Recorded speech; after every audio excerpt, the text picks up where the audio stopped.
যে cyber city একটাও আমরা এটা নিয়ে পুনর্বিবেচনা করব। এটার স্পেসিফিক কিছু বিধিনিষেধ নিয়ে বিধিমালা নিয়ে অভিযোগ আছে, সেই বিধিমালাগুলো নিয়ে আমরা কথা বলবো এবং এই বিষয়ে একটা সমাধানে আসব।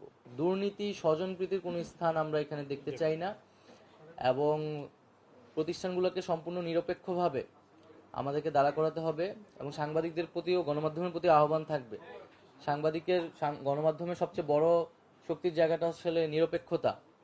এবং আমরা যে আমাদের বাংলাদেশের গণমাধ্যমের পরিস্থিতি দেখি যে এক ধরনের আওয়ামী লীগ বিএনপির মতো গণমাধ্যমে হচ্ছে এই ধরনের দুইটা ভাগ থাকে। তো এই বিষয়গুলাও গণমাধ্যম কর্মী বা সাংবাদিকরা বিবেচনা করবেন, যাতে আমরা এই ধরনের রাজনৈতিক বা দলীয়করণ যাতে সাংবাদিকদের ভিতরে না দেখি, আমরা যাতে একটা নিরপেক্ষ জায়গায় জনগণের পক্ষে কথা বলতে পারি।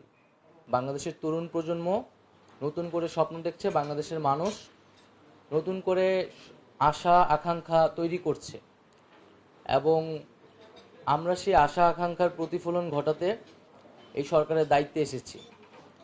আপনাদের কাছেও আহ্বান থাকবে, অনুরোধ থাকবে যে এই আকাঙ্ক্ষা আমরা আবার নতুন করে তৈরি করছি, যে পুরো বাংলাদেশকে পুনর্গঠন করা, একটি নতুন বাংলাদেশ তৈরি করা এবং এমন একটি বাংলাদেশ তৈরি করা যেখানে এই ধরনের ফ্যাসিজম বা স্বৈরতন্ত্র আর কখনোই তৈরি হতে না পারে।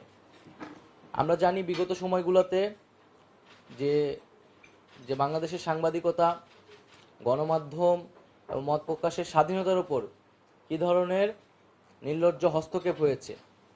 আমরা চাই না যে সামনের বাংলাদেশে এই ধরনের ঘটনা ঘটুক।